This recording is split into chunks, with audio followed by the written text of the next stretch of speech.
This is a public service announcement in that you ever hear of a situation, maybe you or somebody you heard of close to you, where they're complaining of chronic symptoms and they go seek help. They see really good professional help and they see specialist after specialist, and the conventional traditional medical model sends them out for tests beyond tests. And they've done all the tests, but there's inconclusive findings. No one knows what's exactly going on. And they've used every possible known diagnostic procedure and test that they can think of, and they still come up inconclusive. Now, this actually happens a lot with clients that I see and other friends of clients that I know. They tell me these stories. And what I usually tell them is just be glad and fortunate that the traditional medical route has ruled out the more common, more serious pathologies. So that's like, whew, that's actually a very good thing, because at least you don't have to be concerned about those more common serious pathologies. Now, unfortunately, fortunately, the challenge is still what's going on. You still don't know what's going on, which, okay, it's a challenge. So usually if you understand in the traditional medical model in healthcare, at least in the United States, is we're very specialized and we have a lot of specialties for good reason. And everyone's really good at what they do. That's why they're specialists, okay? So what that does is it tends to have us a little bit myopic and focus too much on the trees rather than the forest. We forget about the forest, okay? If you understand that metaphor. And so it's very difficult when you have symptoms that demand more attention of the whole forest or the whole system of systems rather than just this oak tree or pine tree, then that's when situations like this happen. So I'm here just to let you know that there is hope. And the worst thing one can do is to be hopeless when they're seeking out help and no one seems to have answers or solutions to be able to help them. And nobody should be really suffering the way we do. So I'm offering a glimpse or a possibility of hope in that understand the situation, all right? Be glad, be happy, and hopeful that at least you don't have the more serious pathologies that we are aware of or know of, all right? And understand that if it's multiple systems or multiple disciplines or multiple areas that normally wouldn't be integrated, that maybe there's a bunch of different things going on rather than one isolated event. Maybe this is something that was building your whole lifetime or at least a significant period of time. And if that's so, where can we start from a base foundational level and not really knowing what's going on yet, but how can we start taking a little bit from all the areas of knowledge and specialties that we know and put them all together, and then how can we make that real for you as an individual? Okay, so basically it helps to work with a team because it's a multidisciplinary situation, most likely. But here's the challenge you're going to run into. Not everybody in the traditional team that you go or seek help from think like this. Everybody's got their own niche, everybody's got their own specialty, and we all have walls separating our offices and our disciplines and our licenses. So with that understanding, it'll be more okay to accept a little bit of the somewhat confusion that you'll probably run into.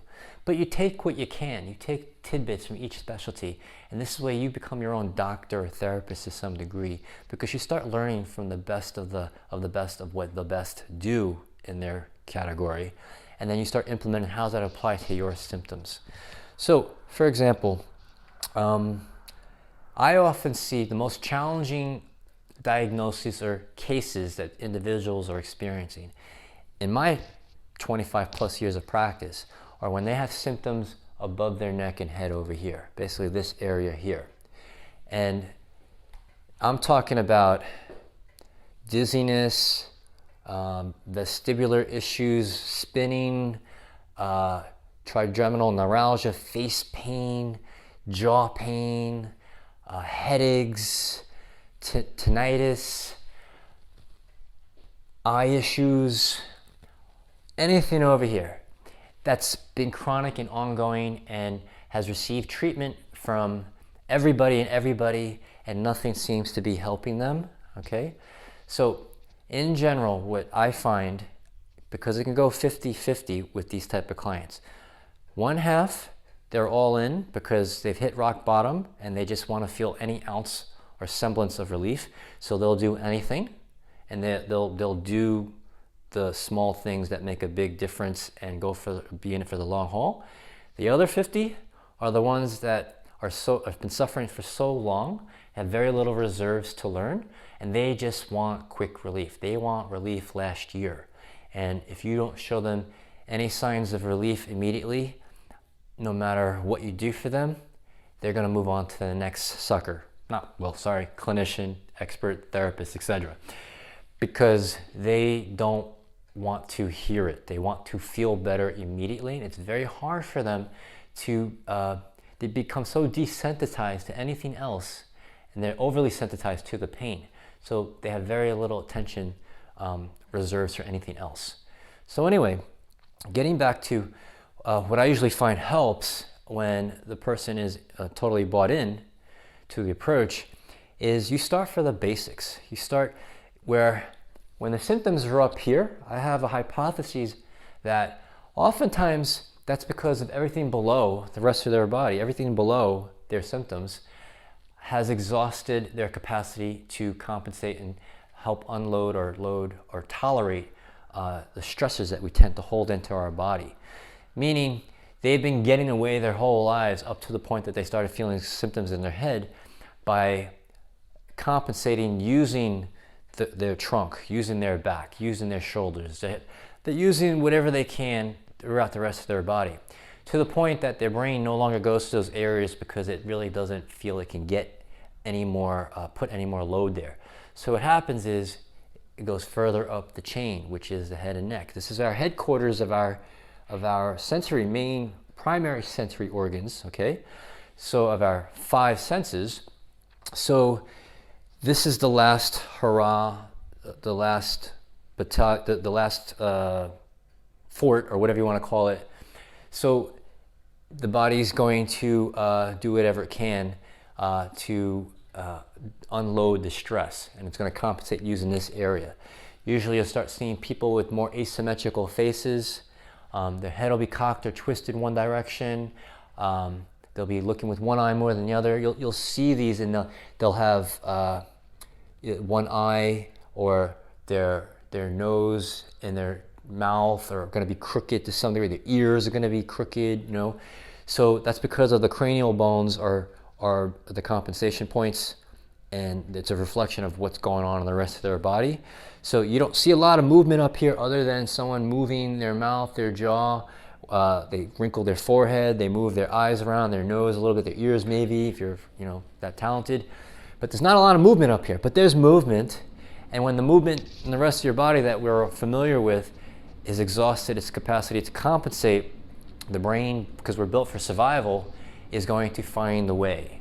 See, the body is the animal that burdens the mind and soul, so it will take the load for us.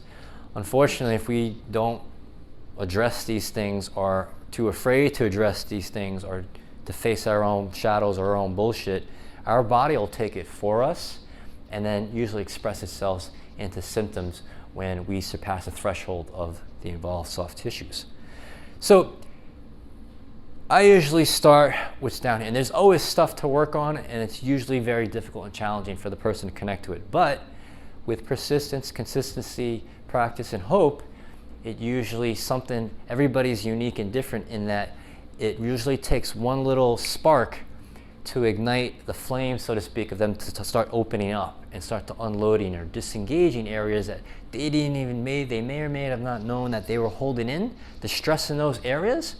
But once you get one spot, it lights up to the rest of the body. And then with some retraining, because the brain is going to, the way we have a set point with our weight, no matter how much we try to lose or gain weight, we always have a set point that our physiology gets used to. It's kind of like a conservation of energy, survival patterning that we have instilled into our system. So we have the same thing with the way we move and the way we posture and hold ourselves. So we have to repattern our habits, our tendencies. So if we're doing something up here mechanically that's contributing to the symptoms or the stress that we're holding, then we find it's linked to something down here, we free this up, great, but you still have up here. So you have to free this up here, re-educate how to disengage whatever's going on up here, and let whatever down here to do more of the work so that everybody's on the same team. That's usually the key where a person will start getting recovery. These are the type of clients that I see, and it's not just me. There's a lot of people like me that take, I hate using that word, holistic, look at the whole person, but it's pretty much what's going on. But let's not think of it and put it in like somewhat like a culty, dogmatic way. Think of it more as we're looking at multiple perspectives. And when you could see multiple perspectives of the same patterns, it's infinite possibly of the possibilities of what you can do to help somebody.